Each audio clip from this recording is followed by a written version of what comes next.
Welcome to Kindred. This is Lisa Reagan, and I am so happy to be here today with Riane Eisler and Darcia Narvaez, and we are going to take our time going through the amazing synergistic science between partnerism and the evolved nest. These are very important pieces that Kindred has been looking at for many, many years. We started off looking at the biocultural conflict for parents. Why is it that we have to choose between the biological imperatives that we need and our children need in order to be healthy, and cultural imperatives like having food and healthcare and shelter? So we're going to start today with Riane Eisler, and now we're going to hear her story and how she was drawn to developing the partnership method. Welcome, Riane. Thank you so much. And it's really a pleasure to be here with both of you and to really answer your question about how I came to do this work. I have a great deal of passion for this work, as you know, and that passion is deeply rooted in my own childhood experiences as a child refugee with my parents from the Nazis. And from one day to the next, really, I and my parents, we became hunted with license to kill.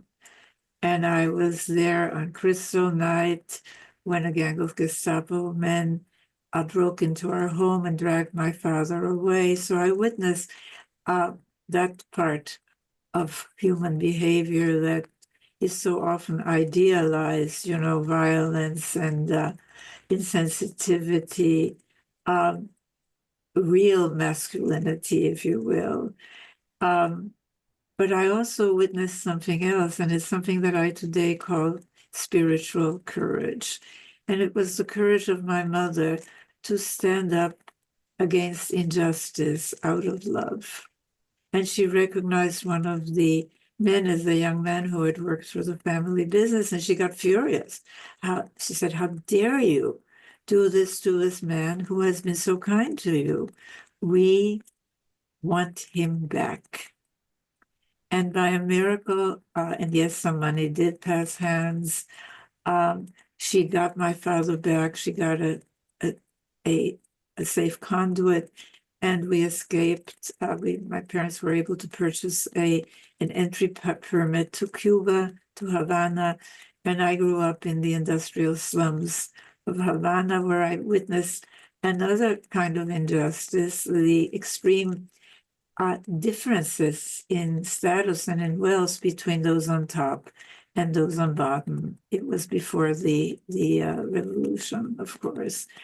And all this led me to questions, questions which my research, my transdisciplinary research seeks to answer, which is when we humans have such a capacity for caring, for sensitivity, for really empathy.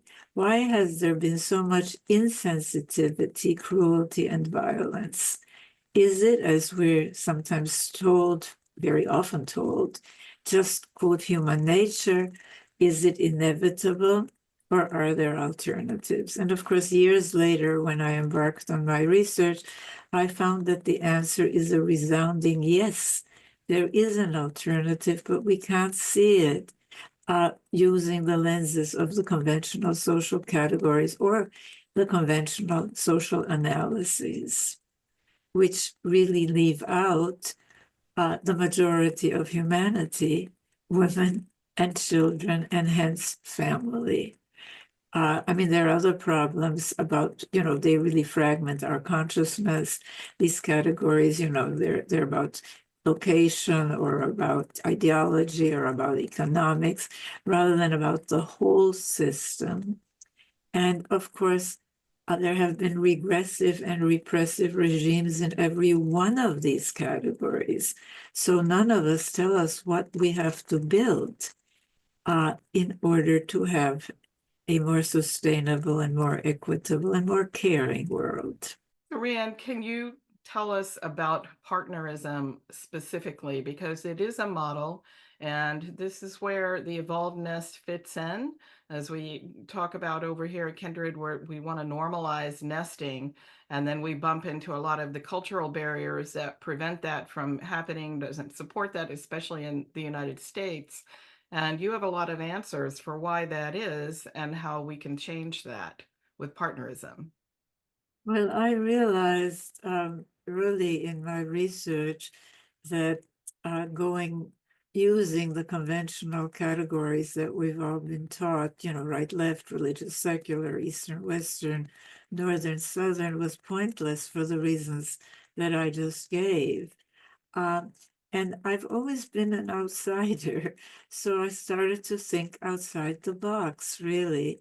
And I drew from a very large database in my research. It is transdisciplinary and it connects the dots. And that's what we are taught not to do with this fragmented consciousness that is constantly instilled in us, and now even more so with social media, of course, and AI, which is also coming along the way. And so I drew from a database that, number one, includes both the male and female forms of humanity, in other words, the whole of humanity, and of course, everybody in between. Um, that it includes not only history, but prehistory, which is a much longer span of our cultural and social evolution. And yes, that includes where we all live in our family and other intimate relations. And using this much larger database, this transdisciplinary database, I was able to connect the dots. And two configurations became visible, which are not visible using the conventional approaches, which I don't have to tell you are the study of man. And man is supposed to include woman, but of course, she's very peripheral and is purely a relational creature, either man's inspiration, according to Jung, or man's temptation, right? So, right there, we start already with a non-person. And what I saw are the partnership and the domination systems as a continuum, as a scale, the partnership, domination, social scale. And to quickly tell you the difference between them, it's really fundamental. In the domination system, whether it's Khomeini's Iran, fundamentalist Iran, or the Taliban, religious Eastern societies, or whether it's a Western society like Nazi Germany, or Stalin's former Soviet Union, or an African society like the traditional Maasai of Africa, there's a huge, huge emphasis on gender roles and relations. And in terms of my research, we really are taught that gender, well, is just a women's issue. But actually, gender, or just the homosexual issue, or God knows what, but actually, it is a key family, social, and economic organizing principle. And once we recognize that, we begin to see patterns. We see, first of all, that gender plays a very important role in the configuration of both the domination system and the partnership system.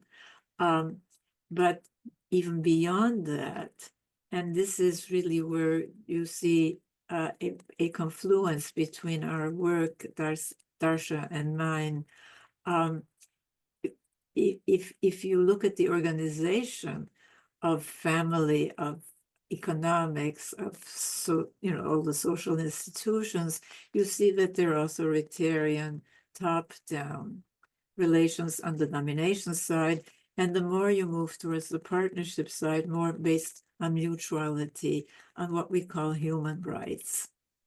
But gender, as I said, plays an enormous role. And of course, children immediately see in their families, in a domination family, that difference, starting with the difference between the male and female forms, is equated with superiority or inferiority, dominating or being dominated, being served or serving. And you get in-group versus out-group categories, whether it's race-based or religion-based, or, it doesn't really matter. And of course, the level of violence is very different, because you have to have built-in violence, whether it's wife and child beating, whether it's pogroms or lynchings, whether it's aggressive warfare in domination systems, to maintain these rigid rankings of man over man, man over woman, race over race, religion over religion, nation over nation, etc. And story and language is a third force. What is considered normal, right? And of course, we're told this story that the abnormal, actually, and the traumatic is considered normal. And so we have been stuck in the wrong story, in the wrong box, really, for such a long time. And yeah, it's leading to all kinds of problems, including climate change, because anything that's coded feminine, like caring for a natural environment, is devalued in domination systems. And, Western scholarship based in European Western Enlightenment philosophy and so on justifies all of this, right? So they rationalize, oh, this is the way it is. It's progress, and that's just what happens with progress, and all sorts of myths that support maintaining the status quo of domination. Yes, but the Enlightenment was twofold. When the Enlightenment first started, was a period of disequilibrium. The Industrial Revolution was beginning to go into high gear, and you had one movement, organized movement after another, challenging, quote, the same thing, a tradition of domination. I mean, think about it. The Enlightenment challenged the so-called divinely ordained right of kings to rule their subjects. The feminist movement challenged the so-called divinely ordained right of men to rule over the women and children in the castles of their homes. The abolitionist and then the civil rights and now the Black Lives Matter movement challenges another so-called divinely ordained right of a, quote, superior race to rule over an inferior one, all the way to the environmental movement, which challenges man's once hallowed conquest and dominion, right? It's there in the Bible. Man shall have dominion over everything that moves on this earth.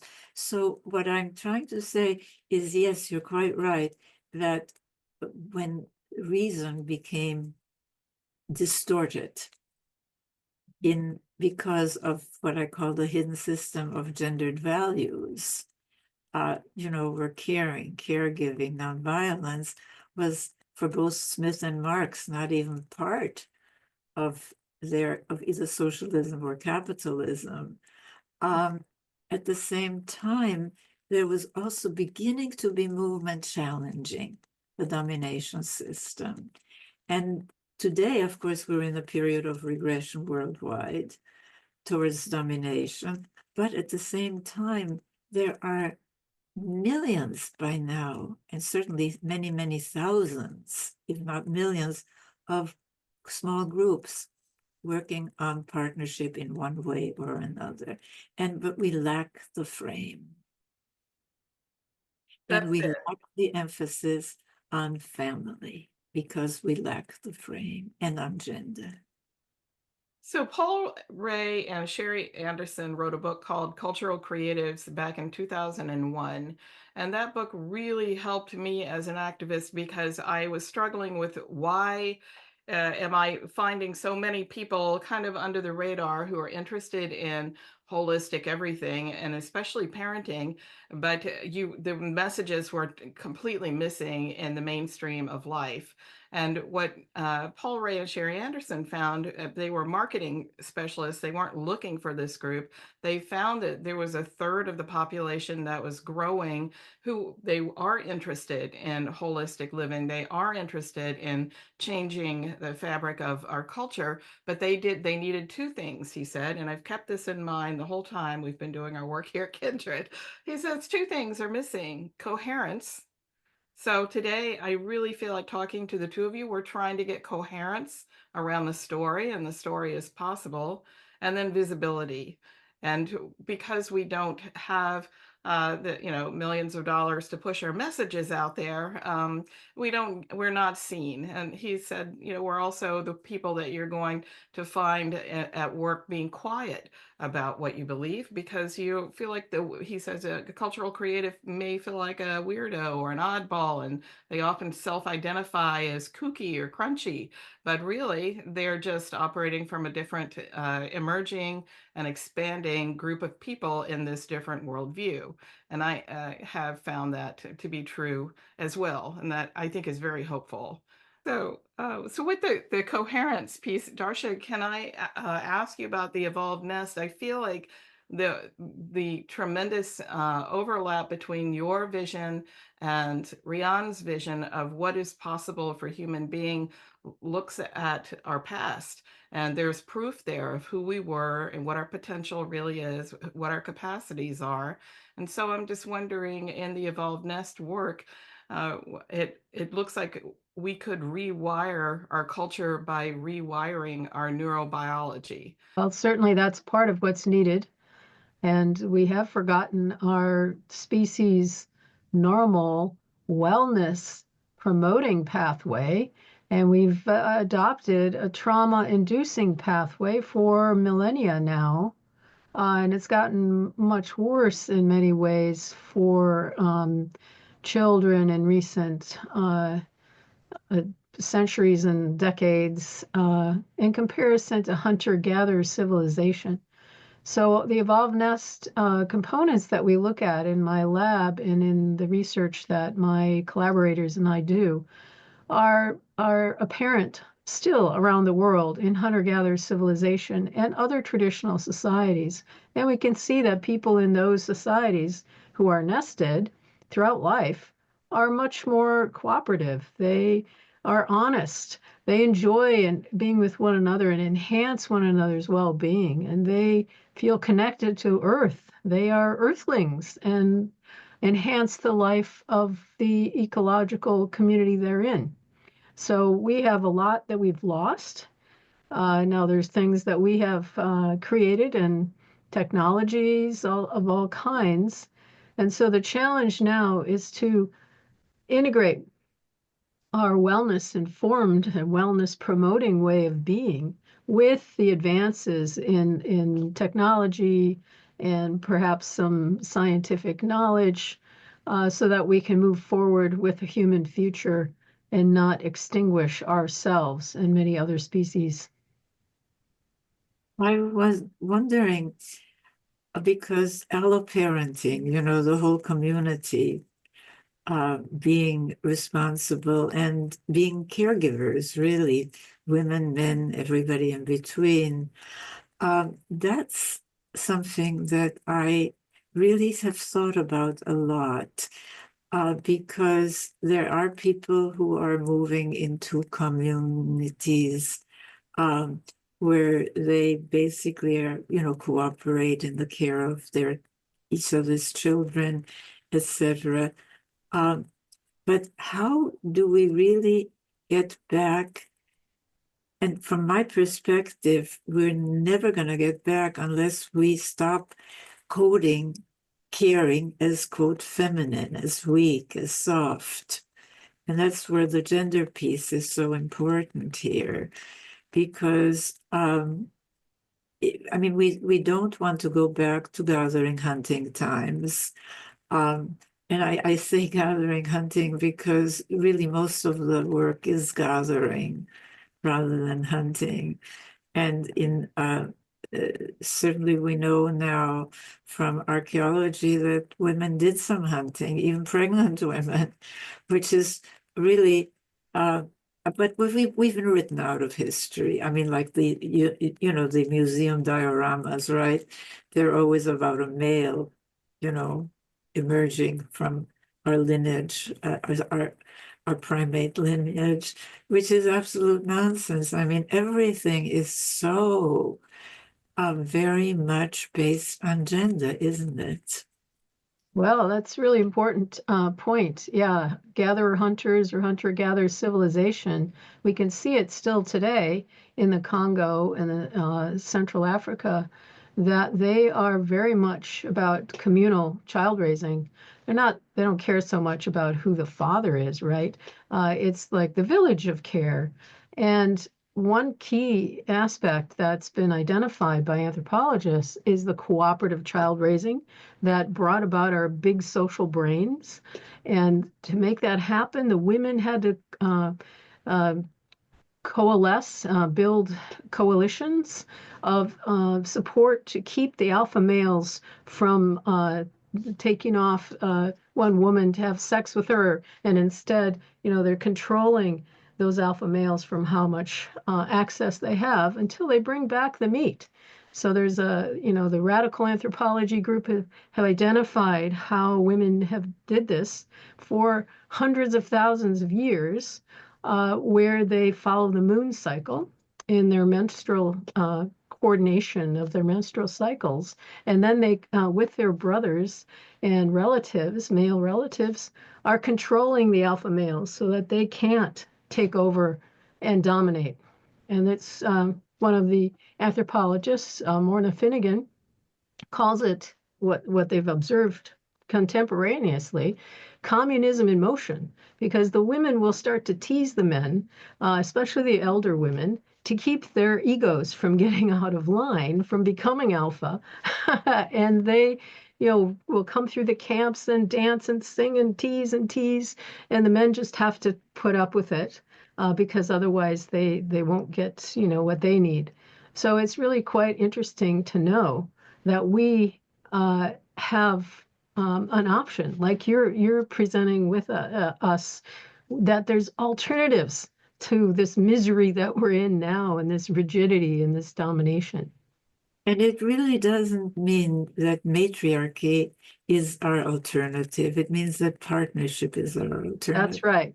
And matriarchal studies, Matriarchy is yeah, just the other side of patriarchy, really. I mean, it's mothers call the shots instead of fathers, and that's not, linguistically, that's not what we are after. We don't want to. I mean, economically, I always say, uh, we don't want an existing, a bigger slice of the existing pie, economic pie. We want to bake a better pie. yes. And matriarchal studies of today actually point out that matriarchy is not about the domination of females over men. It's actually archaic, means from the beginning.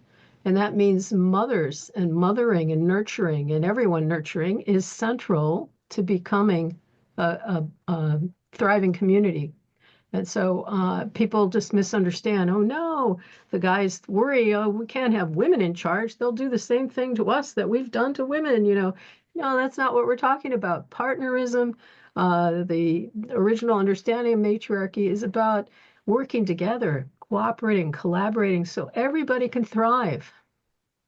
And unfortunately, the term matriarchy, even though it is adopted by the Minangkabau, for example, uh, which are really a partnership society, it gives that connotation. And that's why I stay away from patriarchy and matriarchy. And because it isn't just men over women, it's men over men. I mean, think about it.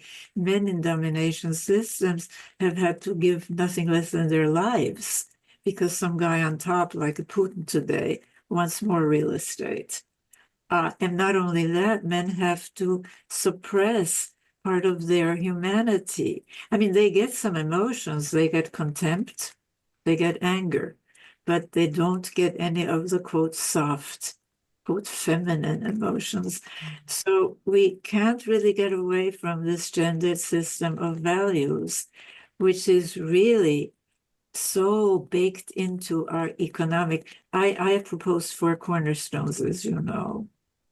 It starts with what you focus on, childhood and family.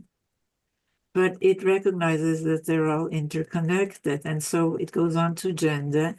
And I think that given the fact, I mean, I am a woman and I have daughters, and I was married twice. I mean, once it was kind of a disaster. We tried to fit into the male, female, masculine, feminine roles, and it just didn't work. And the last 45 years were a miracle, but it was a partnership. David Loy was my partner, and he was just so wonderful, you know. But anyway, partnership is more pleasurable, and partnership helps you realize all of your human potentials. And you and I, as professional women, I don't think we want alloparenting. We want men to also, and we're back to gender again, aren't we? To also do, but the system, the economic system, is not set up to reward that. In fact, both capitalism and socialism leave out the 3 life-sustaining sectors. Think about it: the natural economy, the volunteer community economy, and the household economy. I mean, for both Marx and Smith, caring for people starting at birth was to be done for free by a woman in a male-controlled household. But that was the 1700s. The 1800s. We're today in the 21st century. So we really need to change the system and to build the foundations, those 4 cornerstones. And I absolutely agree with you that parenting, but is so intertwined with the other 4 cornerstones. I mean, think of the fairy tales we teach children, like Cinderella or Sleeping Beauty. I mean, Sleeping Beauty can't even wake up without a man showing up, right? And Cinderella, I mean, she's hopeless, you know, and the stepmother, you know, the older woman is blamed, right? The father, forget about it. You know, and I mean, it is really a question of looking through the lens of the partnership domination social scale. And I did write a book on economics, you know, the real wealth of nations. And I don't think we're going to have alloparenting unless we are going to have changes in the rewards of our economic system. And there are some trends towards that, you know, government. I mean, nations that are much closer to the partnership configuration, like Nordic nations, like Finland, Norway, and Sweden and Denmark. I mean, they have paid parental leave. Teachers are very well paid and very well valued, including, you know, kindergarten and early childhood teachers. It's a whole different approach because they're caring societies. They're not socialists. They have a very, very healthy market economy. And I don't know, you know, that seems to be invisible to people who keep calling them socialists, but precisely because they have caring policies. So I'd like to integrate something the 2 of you hit on a few minutes ago, and that is the idea of alloparenting. And what I have seen in our kindred calls that we have monthly with different professionals and parents from around the world show up and share their stories And what I am hearing is they are finding each other, as we were saying about cultural creatives. They are looking around and finding each other. And I think it would be, if I could say something to parents or people who may one day have children, it would be, this seems like forever at the time, but it is such a small portion of your life. So it's not a commitment to a forever village. It is for now to meet the needs of the child. So if we focused on, if we were to actually center the evolved nest and say, here are the needs of the child actually does need to have many adults around them to pick them up and carry them and teach them to bond with other human beings instead of that pressure, as you're saying, Riane, on this one woman stuck in a house by herself in a nuclear family disaster model. This isn't, we know it doesn't work. We know right now half of all women are saying, young women are saying they're not going to get married at all. Twice as many women have sterilized themselves to make sure they don't have children. And in the United States, the birth rate is plummeting. And I could go on with some really horrible statistics around pregnancy and birth in this country. It is the most dangerous place to give birth. And that's even USA Today covered it. We've got mainstream news covering those pieces. But so to plan ahead and to think this way about what are the needs of the child, what are your needs going to be, not the forever village, which might not be possible, but for now, some kind of allo parenting village, since people are moving around anyway, you probably wouldn't stay in one place for very long. But I do know from raising my own child that you do find parents and you do create this pulled together village in the beginning anyway, even if you're not right close together where you can rely on each other, that kind of naturally happens. But facilitating that process with an awareness of now we're going to focus the needs of the child.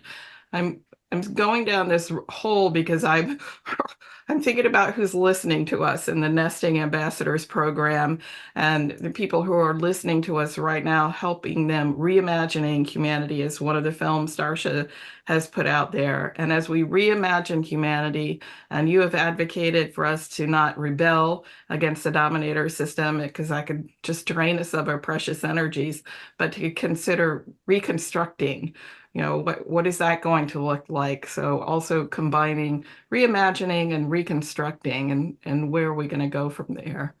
It's important to make a distinction between babies and children. Yes. Babyhood is a significant period in the life of a human being because we're born. We resemble fetuses of other animals till nearly 2 years of age. And so babyhood needs to be secure, connected, always physically involved with the caregivers, the nurturers. And boys need more of this. They are behind, well, they mature more slowly, have less built-in resilience, and are more easily toxically stressed from social shame and humiliation.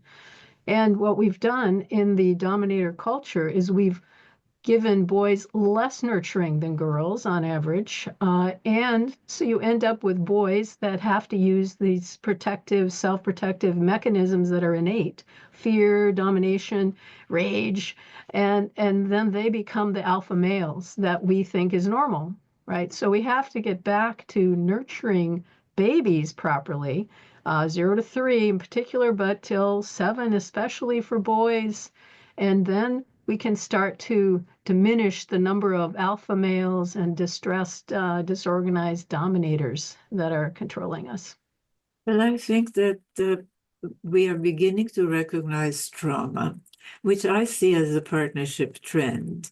And certainly there are more and more studies now of how prevalent trauma is. It isn't something, way out there.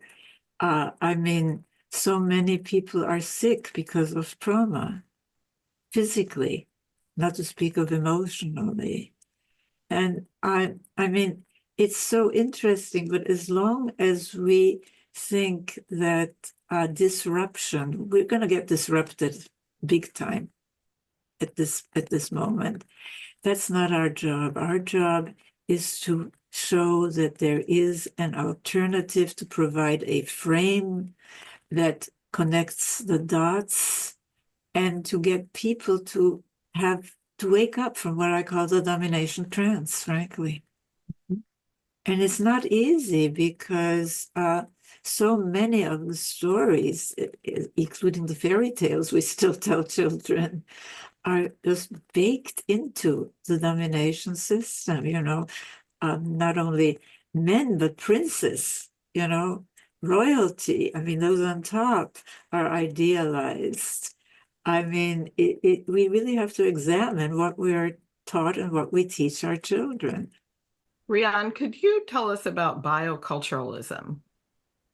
Well, it's a term that's gaining more and more currency because what and Darcia knows this very well, that this whole argument about nature and nurture, it's really a red herring.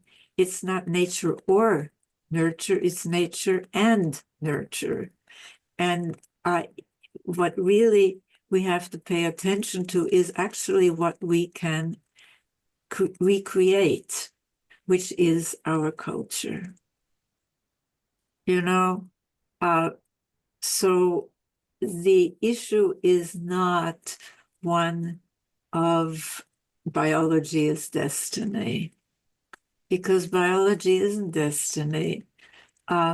We know, for example, that everybody, Stalin, Saddam Hussein, Putin, Hitler, they had terrible childhoods, didn't they? And they just knew one thing: you either dominate or you're dominated. And that is not the only alternative.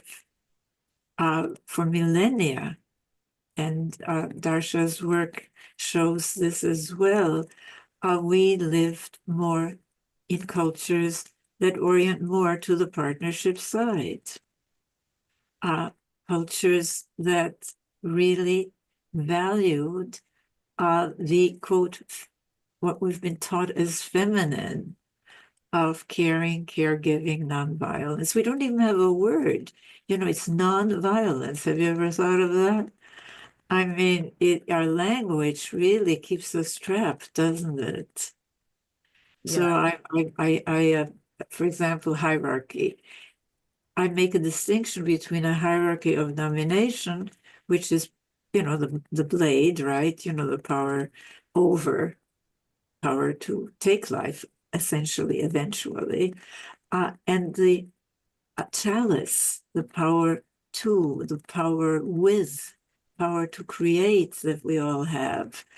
And a hierarchy of actualization, power is conceptualized more as chalice power, as power to and power with, rather than power over. And what we see is really traumatized people tend to go into denial, don't they? I mean, climate change denial, election result denial, COVID-19 denial, reality denial, really. And that is part of trauma, isn't it? And so, from my perspective, domination systems are trauma factories, starting in families, going on to the rewards. And, we reward greed and accumulation, which can never be a substitute for the kind of caring connection that we so yearn for, starting as babies. I mean, if there's one yearning that's built into human beings, it's the yearning for caring connection. And I don't care how much you accumulate or whether you have a cave like in New Zealand guarded by, an armed militia, that is not going to help at all. What helps is changing the reward system economically, because poverty is traumatic. And frankly, being in a domination system is trauma in so many ways. You have to punish people to be dominators. You have to punish children to obey, which Yeah. is very contrary to indigenous ways of raising the young. Well, you've put your finger on something fundamental, which is that studies show, uh, and I write about this in my latest book, which you gave a lovely comment about nurturing our humanity that I wrote with Douglas Fry, who's an anthropologist and an expert on peace, basically. But what we're finding out is that men who were raised in dominator families tend to vote for punitive policies and to feel entitled. Yeah, that's the ego defensiveness they've built up to survive. Yeah. Absolutely, because the one sop that men get in domination systems is their domination over women and children. And it ruins us all, doesn't it? I mean, I remember being in a park years ago and hearing some crying. And then I heard a male voice saying, and I'm going to hit you until you stop crying because boys don't cry. And that sums it up, doesn't it? I mean, really killing the part of the human part. Yeah, it wouldn't be tolerated. And Native Americans were just astounded that the Europeans would hit a child. Because in the indigenous perspective, you have a unique spirit in that child and you can't interfere with it. If you do, the spirit may leave, the child may, die and become, just kind of unrecognizable. So you have to be careful and nurturing and supportive of whatever that child's inner spirit guides them. They have an inner compass towards growth.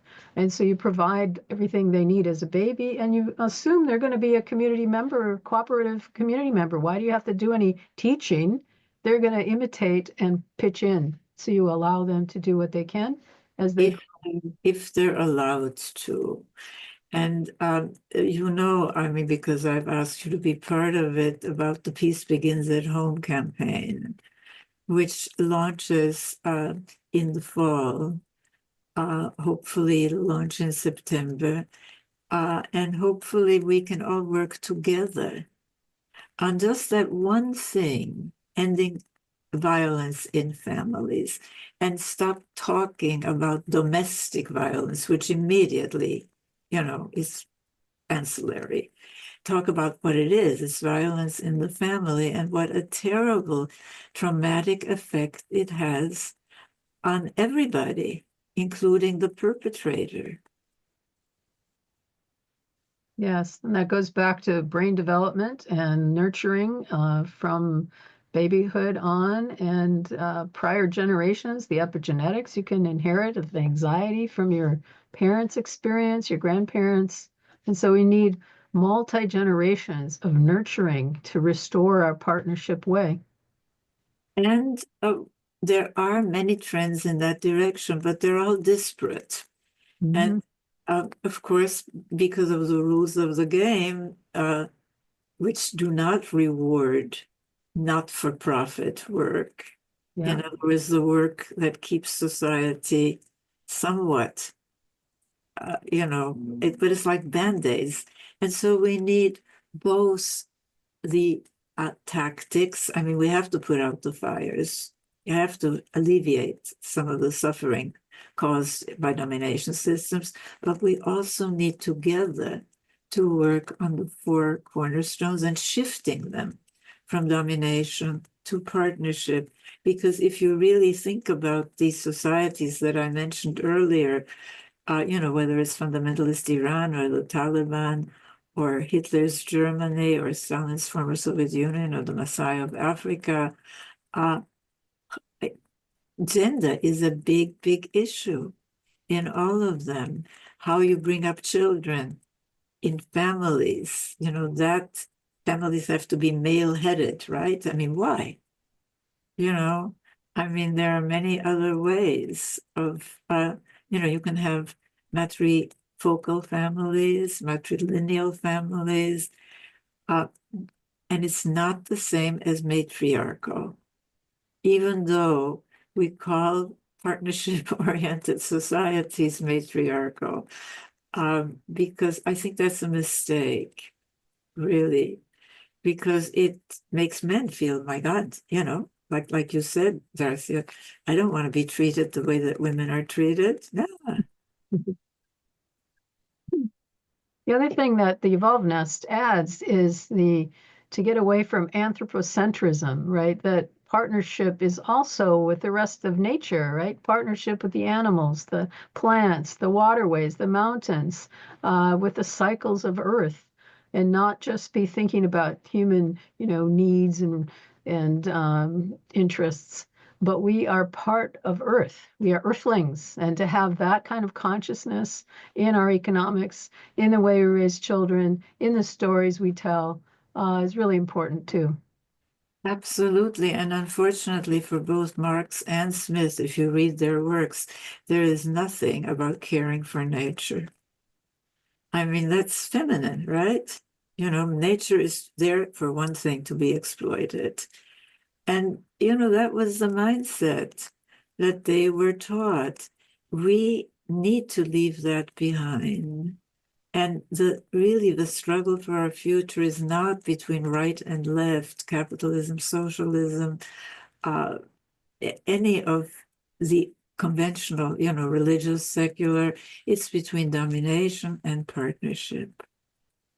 And that's what I've devoted my life to, and what you're devoting so much of your life to, Darcia, starting with how children really need to feel that caring connection. I mean, we know the studies about children in orphanages in both Romania and in China, girls in China, where their brains don't develop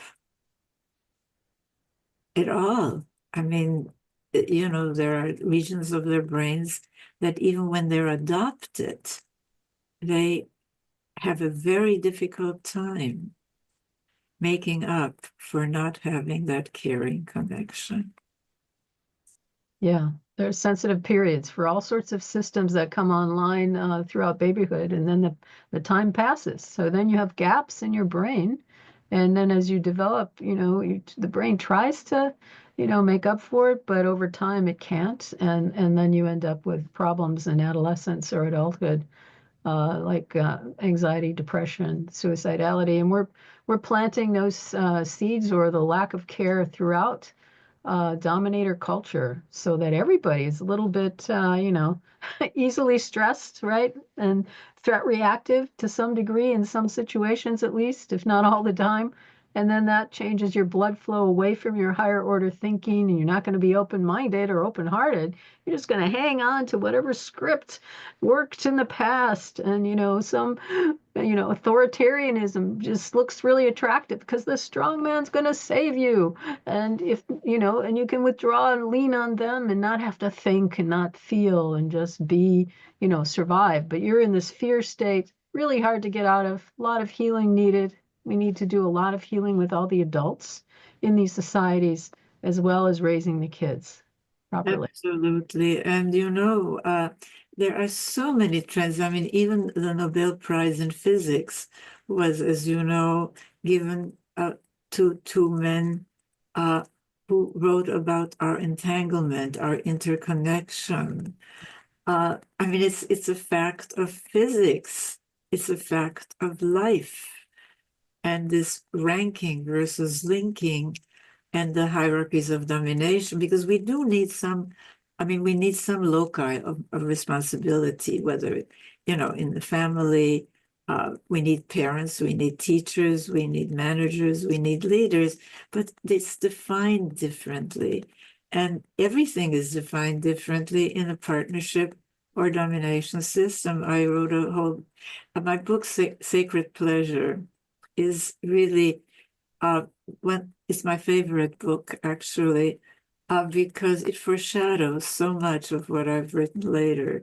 It foreshadows my work on economics, on education, tomorrow's children, on neuroscience, really, what we're learning from neuroscience, which confirms all of this, that yes, that we are interconnected.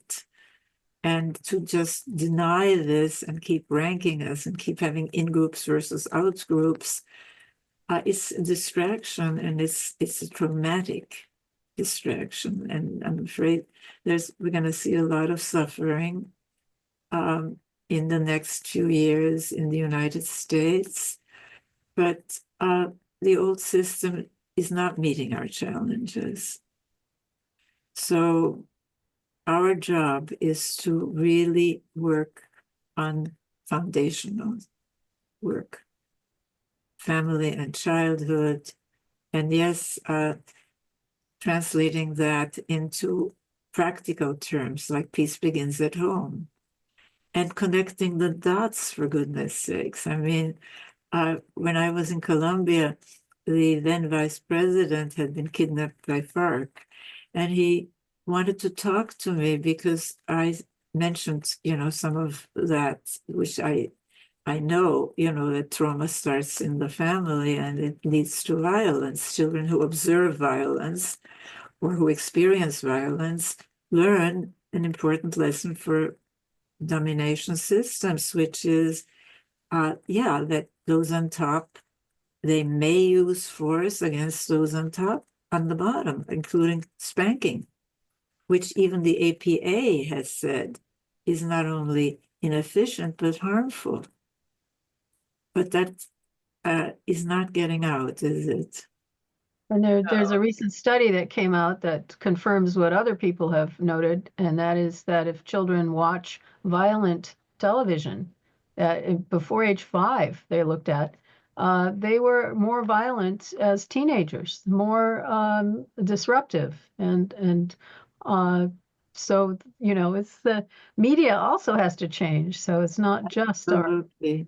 families. Yeah. And there are people working on different media, but not together. And what I'm trying to offer here is a different frame, a different paradigm, a different worldview, because Go ahead. that is what we need for starters.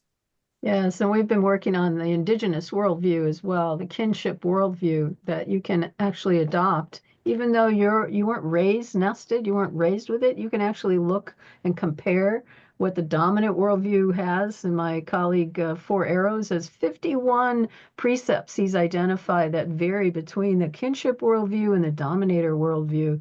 And you can start to see your own life, assess which one? I like this indigenous thing, but how am I acting? How do my institutions I participate in, how are they acting? And then you realize, oh, I'm not doing what my values are. And so that a kinship worldview is really a partnership. It spells out all sorts of things. And there's probably more than 51 we could add, but that's a place to begin. I want to talk about just for a minute the cultural piece and what you're saying with worldview, because I have found that until we go through that worldview awareness process, at least becoming aware that we have a worldview, the evolvedness sometimes feels like it's coming out of, what is this? What do you mean I need all of this? And so I took, for example, the U.S. Surgeon General just came out with an advisory on parent stress, and it had recommendations at the end because the parent stress is the statistics are through the roof. 48% of parents are too overwhelmed to function at most days.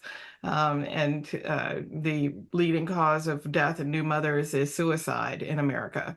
So I took the recommendations from this advisory that came out, and I took it to ChatGPT and said, apply the evolvedness science to these recommendations, and let's see, what does ChatGPT come up with? And what it came up with was, well, things are going to be different in these recommendations because the culture would have to believe in biology.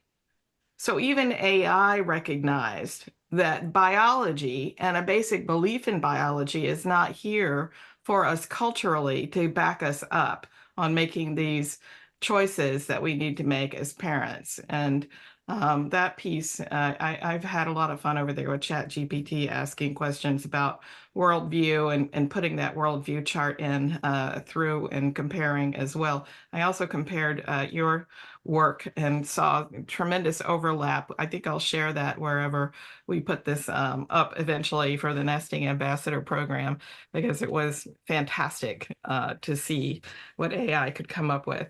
So we're coming here to the end of our time together, and I am so amazed and thrilled and wonderful to be able to just, again, listen to your stories, share this time together to show how this vision is so synergistic, and one is helping the other. I come to this work with the heart of a parent, and my heart is still there with parents who are trying to follow their heart and find that impossible and end up feeling despair in this culture. So I am looking for this story to bring forward this story with coherence, and then use our tools that we have, limited as they are at Kindred, to make visible a new story that we're reimagining here.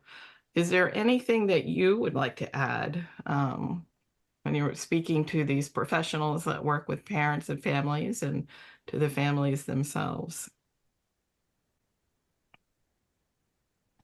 Well, I would like to add that one thing, which is that for millennia, well into the early agricultural era, we oriented more to partnership.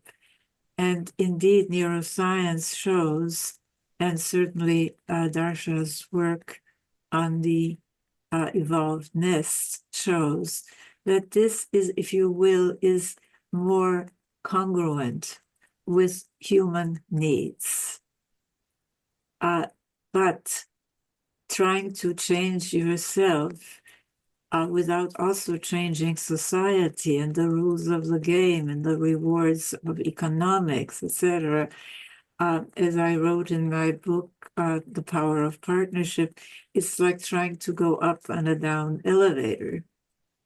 Because, like the statistic you gave about the stress of parents, you keep getting pushed back. We also have to work on the larger picture and not just try to carve out for ourselves, because otherwise we'll always remain peripheral, won't we?